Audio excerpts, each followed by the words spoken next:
Il y a des convoitises primaires dont je sais peut-être mal me défendre, mais sur lesquelles, au moins, je suis au clair.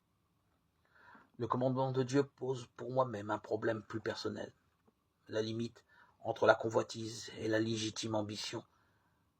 En vérité, Dieu seul peut la tracer. C'est pourquoi chaque fois que mon ambition me presse, c'est à Dieu que je la soumets afin qu'elle ne devienne jamais convoitise. Sans Dieu, certes, la convoitise me ronge, soif d'acquérir, ce qui n'est peut-être pas pour moi. Amertume et jalousie devant le succès des autres.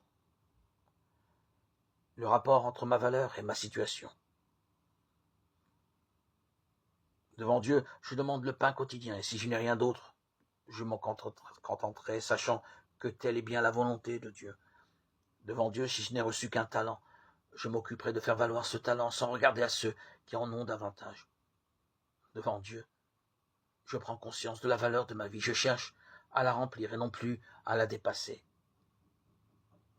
Ainsi, je peux obtenir, connaître, goûter à la paix, l'équilibre, la sérénité. Le commandement « Tu ne convoiteras point » 1 Roi 21, 1, 10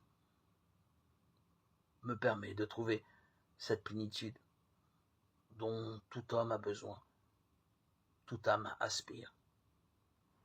Connaître la paix de Dieu, goûter à cette joie, à cette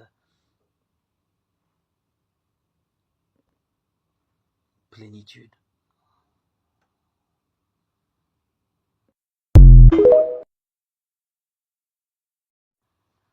Une prière étrangère à la vie n'est pas saine. Une prière qui nous éloigne du caractère concret de la vie devient spiritualisme ou pire, ritualisme. Rappelons-nous que Jésus, après avoir montré sa gloire aux disciples sur le mont Tabor, n'a pas voulu prolonger ce moment d'extase, mais qu'il est descendu avec eux de la montagne et a repris le chemin quotidien. Parce que cette expérience devait rester dans leur cœur comme une lumière et une force pour leur foi, une lumière et une force aussi pour les jours à venir, ceux de la passion. Ainsi, les temps consacrés à être avec Dieu ravivent la foi, qui nous aide dans le concret de la vie, et la foi, à son tour, alimente la prière sans interruption.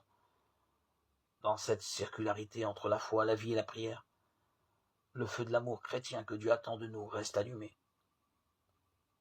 Et redisons la prière simple qui est si belle à répéter pendant la journée. Seigneur Jésus, Fils de Dieu, aie pitié de moi, pécheur.